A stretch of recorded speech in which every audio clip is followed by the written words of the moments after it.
जीवन का सबसे कीमती धन क्या होता है? एक शिष्य ने अपने गुरु से सवाल किया। गुरु ने इसका उत्तर देते हुए जवाब दिया कि चाहे मेरे पास पैसे ना हो, चाहे रहने के लिए छत भी ना हो, चाहे कोई सुख सुविधाएं ना हो, लेकिन अगर मेरा शरीर स्वस्थ है तो मैं दुनिया का सबसे धनवान आदमी हूँ। शिष्य ने पूछा कि गुरुदेव, आपकी उम्र 100 साल को पार कर चुकी है और फिर भी आप इतने स्वस्थ हैं। आपकी बुद्धि बड़ी ही तीव्र है और आपका चेहरा भी सूर्य की तरह चमकता रहता है और वहीं पर आपके बदन से भी चंदन सी खुशबू आती है। शिष्य ने कहना जारी रखा कि गुरुदेव, मेरे मन में बहुत बार आया है कि मैं आपसे इसका रहस्य जानूं, लेकिन संकोचवश मैं आपसे पूछ नहीं पाता हूँ। कृपया करके आज मुझे वो साधारण से नियम बताने की कृपा करें जिनसे मैं भी आपकी तरह स्वस्थ और निरोगी रह सकूं। नियम अगर आसान होंगे गुरुदेव तो उसका अनुसरण मेरे माता पिता भी कर पाएंगे, क्योंकि वो बूढ़े हो चुके हैं और वो बहुत जटिल प्रक्रिया नहीं अपना पाएंगे।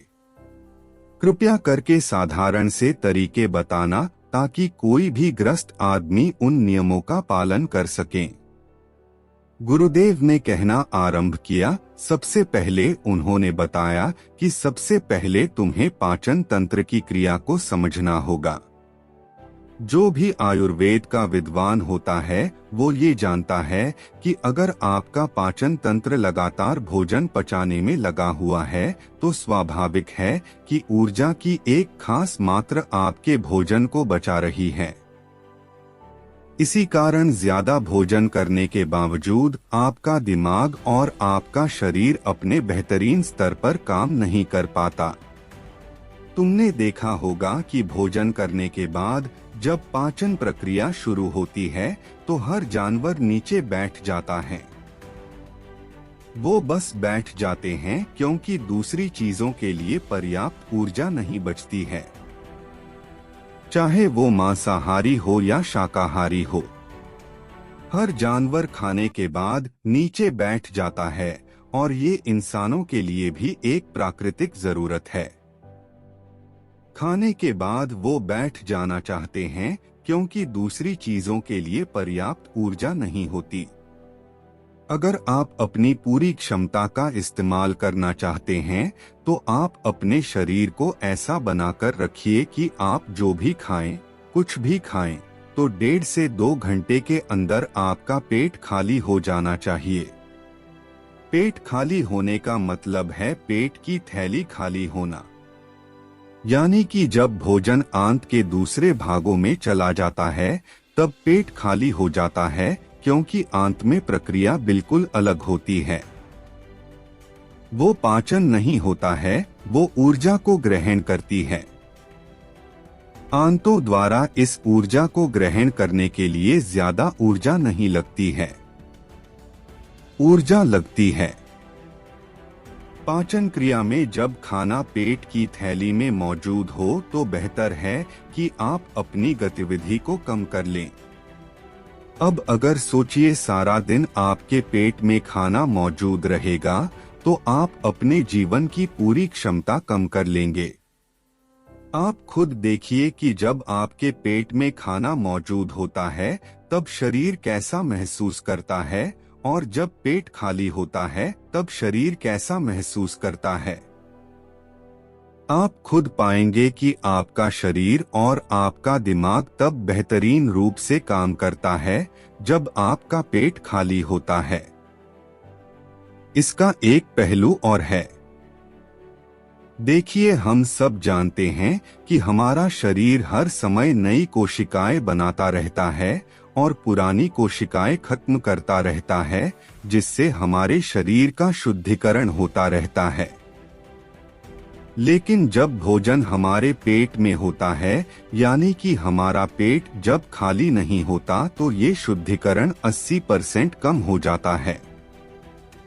वो सारी गंदगी जो शरीर से अपने आप बाहर निकलती थी, अब वो निकलनी बंद हो जाएगी, जो कुछ समय बाद आपके लिए तरह तरह की समस्याएं पैदा करेंगी।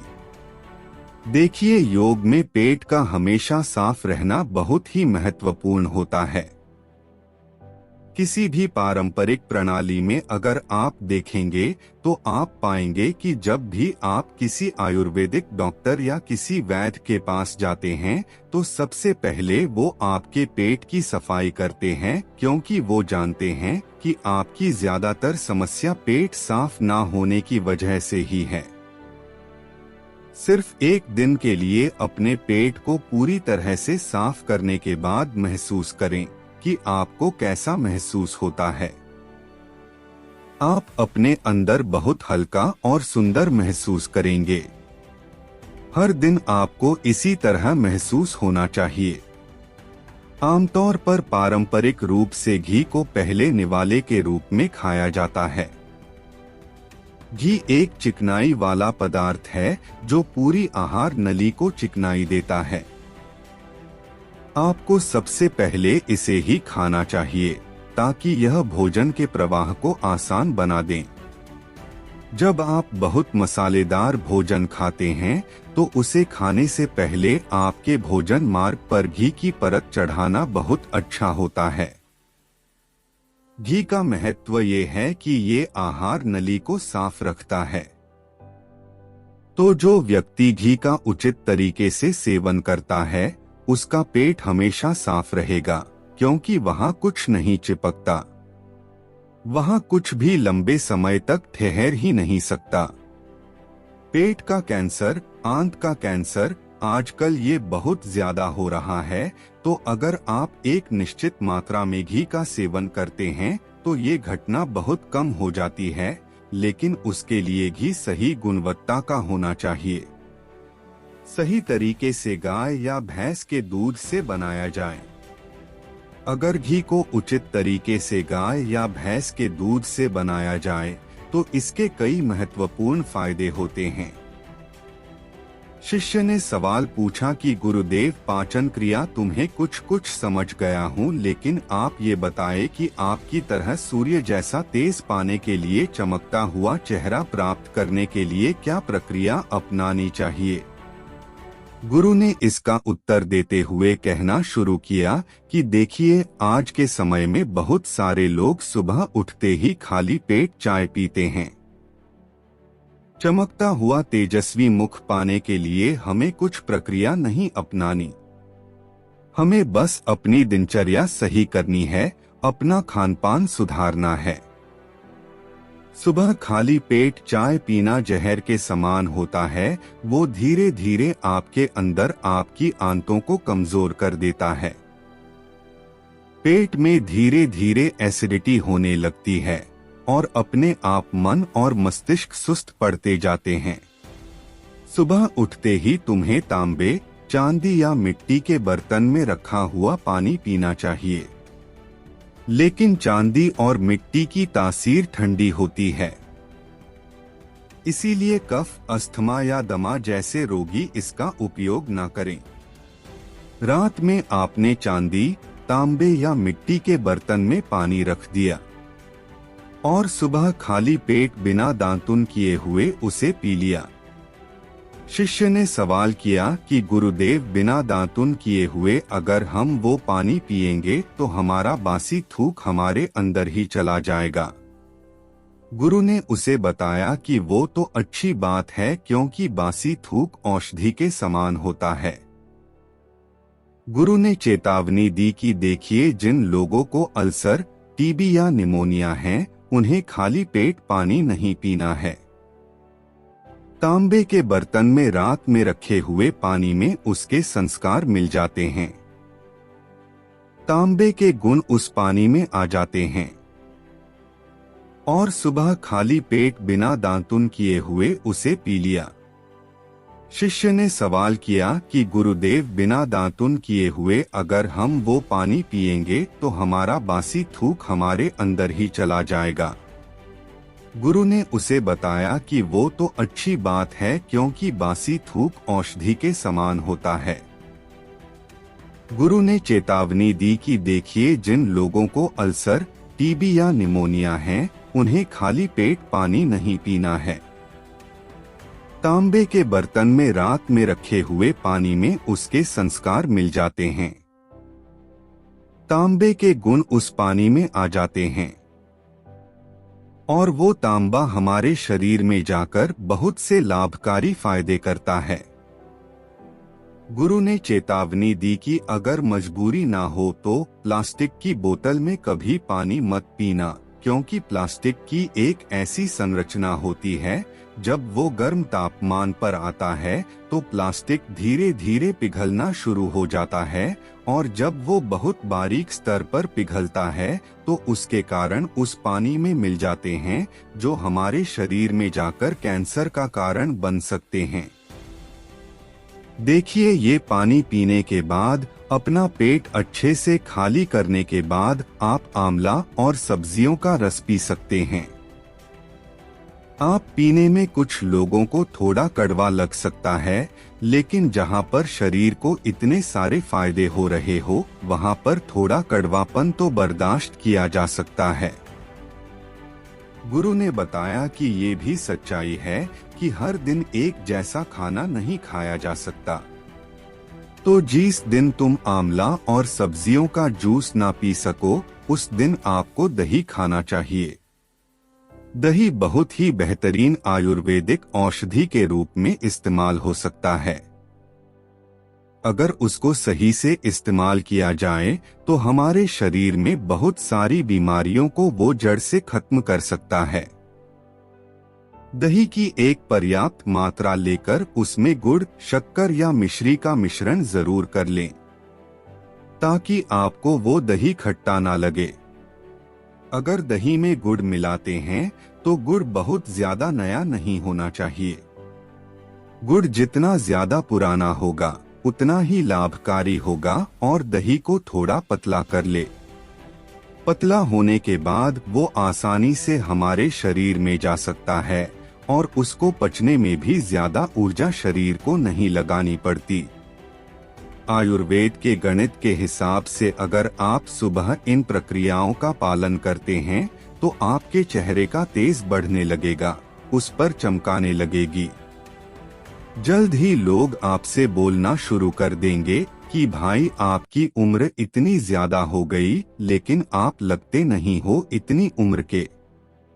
सन्यासियों और मुनियों जैसा तेज पाने के लिए ध्यान और आयुर्वेद के नियम के हिसाब से खानपान, ये दो चीजें सबसे ज्यादा जरूरी होती है।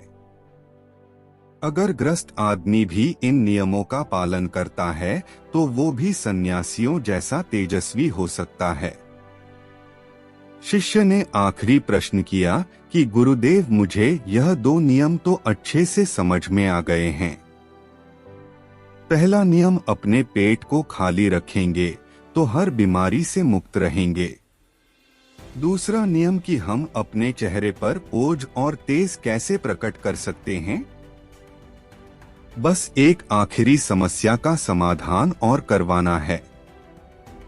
मैं आपसे पूछना चाहता हूं कि जैसे जैसे आदमी की उम्र बढ़ती है तो उसके आंखों की और उसके दिमाग की क्षमता कम होती जाती है, तो उस क्षमता को बरकरार बनाए रखने के लिए किन नियमों का पालन करें, या फिर क्या खानपान अपने दैनिक जीवन में अपनाएं। गुरु ने खुद की तरफ इशारा करते हुए कहा कि जैसे जैसे उम्र बढ़ेगी वैसे वैसे बुद्धिमान होते जाओगे। बस मैं जो नियम बता रहा हूँ उनको ध्यान से सुन लोगे तो सारी समस्याएं हल हो जाएंगी। सबसे पहले सफेद कद्दू के औषधीय गुणों के बारे में जानो। आयुर्वेद के गणित के हिसाब से सफेद कद्दू का जूस कैंसर को मिटाता है और साथ ही दिमाग की तीक्ष्णता को बढ़ाता है। तीक्ष्णता यानी कि तेज, बारीक बुद्धि। लेकिन ये समझ लेना कि सफेद कद्दू का जूस ठंडा होता है, इसीलिए अस्थमा और जिनको सर्दी जल्दी पकड़ लेती हो, ऐसे लोगों को सफेद कद्दू के जूस का सेवन नहीं करना है। दिमाग और आँखों को तेज करने के लिए जो अगला नुस्खा मैं बता रहा हूँ वह हर कोई कर सकता है, बल्कि हर किसी को करना चाहिए। 5 देसी बादाम की गिरी, जो छोटी वाली होती है, क्योंकि बड़ी वाली में इतने गुण नहीं होते हैं। इतना छोटी वाली गिरी में होते हैं। 5 छोटी बादाम गिरी और 1 अखरोट रात को पानी में भिगो दो। सुबह उनके छिलके उतारो और उन्हें किसी पत्थर के खरल में, याद रखना पत्थर का खरल किसी ऐसे वैसे बर्तन में नहीं, क्योंकि इससे उसकी गुणवत्ता खत्म हो जाती है। उस पत्थर में ये डालने के बाद उसे मथना शुरू करो। धीरे धीरे जब आप उसे पिसेंगे तो वो बारीक होने लगेगा और उसके बाद उसमें दूध डालना शुरू करो ऊपर से। दूध गाय का होना चाहिए, वो सबसे ज्यादा बेहतरीन रहेगा दिमाग के लिए। इस्तेमाल करने को भैंस या बकरी का भी कर सकते हैं, लेकिन गाय का दूध सबसे ज्यादा महत्वपूर्ण हो जाता है। जब दिमागी समस्याओं के बारे में बात आती है तो अब उस बादाम और अखरोट को दूध के साथ पीसना शुरू करो। धीरे धीरे जितना आप पीसेंगे उतनी उसकी गुणवत्ता बढ़ती जाएगी। अब कुछ लोगों को लग रहा होगा कि दूध के साथ हम बादाम यूं ही खा ले तो, या फिर पत्थर के खरल में पीसने की बजाय उसे मिक्सी में पीस लें। तो मैं बताता चलूं कि पत्थर के खरल में उसे पीसने के बाद उसकी गुणवत्ता 100 गुना ज्यादा बढ़ जाती है। अच्छे से गाय के दूध में पीसने के बाद जब आप इसका सेवन करेंगे तो आपकी आंखें और आपका दिमाग, इनके लिए ये बहुत ही लाभकारी रहेगा। जिन लोगों को भूलने की समस्याएं होती हैं, जो छोटी छोटी चीजें रखकर भूल जाते हैं, जो लोग दिमागी रूप से परेशान रहते हैं, तनाव बना रहता है, चीजों के बारे में ज्यादा सोचते रहते हैं, ऐसे लोगों के लिए ये एक ठंडाई का काम करेगा। उनके दिमाग में एक ठंडक पहुंचाएगा, जिससे उनका दिमाग अपने बेहतरीन स्तर पर काम कर पाएगा। शिष्य ने ये नियम अच्छे से कंठस्थ कर लिए और उसके बाद घर जाने के लिए अपने गुरु से आज्ञा मांगी। शिष्य अपने गुरु से आशीर्वाद लेकर अपने घर की तरफ प्रस्थान कर गया। यह कहानी आपको कैसी लगी हमें कमेंट बॉक्स में कमेंट करके जरूर बताएं और साथ ही इस कहानी को अपने दोस्तों के साथ जरूर शेयर करें ताकि उन्हें भी इस कहानी से कुछ सीखने को मिल सके। धन्यवाद।